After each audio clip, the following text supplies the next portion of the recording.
Hello guys, কেমন আছো? নিশ্চয়ই ভালো আছো আর আমিও ভালো আছি। তো বিকালে আমি সবে শুয়ে ভিডিও বানানোর জন্য রেডি হচ্ছি। আর এই দিকে দেখছি যে ভীষণ মেঘ হয়েছে। আর গ্রাম অঞ্চলে মেঘ হলে কি কি কাজ করে সেগুলো তোমাদের সঙ্গে একটু শেয়ার করছি, যেহেতু শহর অঞ্চলের মানুষরা এগুলো করতে হয় না।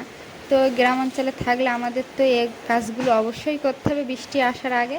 তো দেখো আমি প্রথমে কি করছি, না হলে বৃষ্টি আসলে এই পাতাগুলো সব ভিজে যাবে আর রান্না বান্না করা তখন আর হবে না। তো সেই কারণে আগে যা দিয়ে রান্না করব খাবো সেগুলো তো আমাদের আগে রেডি করে গুছিয়ে রাখতে হবে। তো সেই কারণে আমি দেখো পেপারটাকে এমন করে সব দিক থেকে চাপা দিয়ে নেব যেন উড়ে না যায় জোরে যদি হাওয়া দেয়।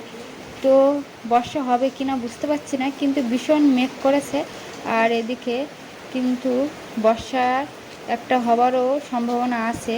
এত মেঘ হয়েছে আর ঠান্ডা হাওয়া দিচ্ছে, যেহেতু অন্যদিকেও মনে হচ্ছে বৃষ্টি হয়েছে, ওই জন্য এইদিকেও ঠান্ডা ঠান্ডা ভাব লাগছে।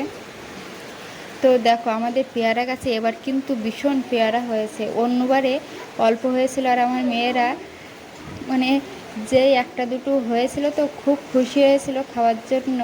আর এখন দেখো কত পেয়ারা হয়েছে। আর এইটা একটা সুন্দর ওর ফলের গাছ, এটা ফলসা গাছ। সবার বাড়ি কিন্তু এই ফলসা গাছটা থাকে না, আর আগে ছোট্ট হয়েছিল আর এখন কত বড় হয়েছে।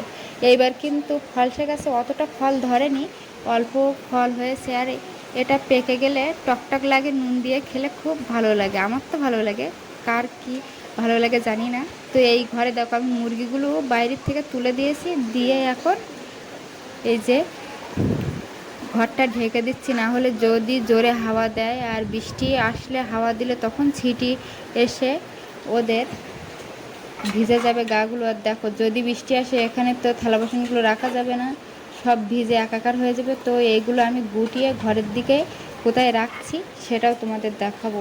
তো বৃষ্টি এলে আমাদের কি কি কাজ করতে হয় সেগুলো তোমাদের সঙ্গে একটু শেয়ার করলাম।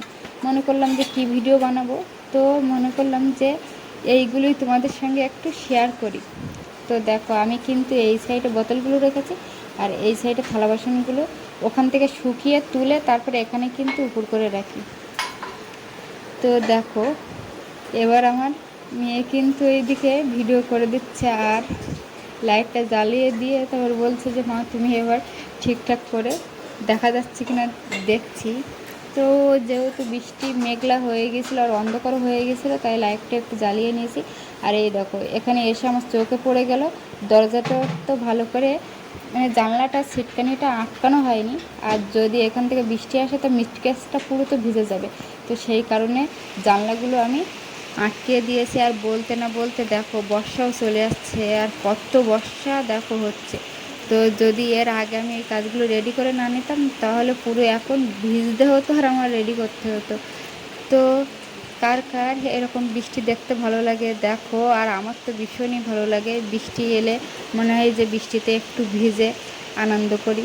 তো যাই হোক, এখন কিন্তু বিকাল আর এখন কিন্তু আমি বৃষ্টিতে ভিজবো না। তো সেই কারণে আমার মেয়েরা বলছে তুমি বৃষ্টিতে ভিজে একটা ভিডিও করো, তাই আমি বলছি না, এখন দুপুরে হলে হতো, এখন বিকালে বৃষ্টিতে ভেজা যাবে না।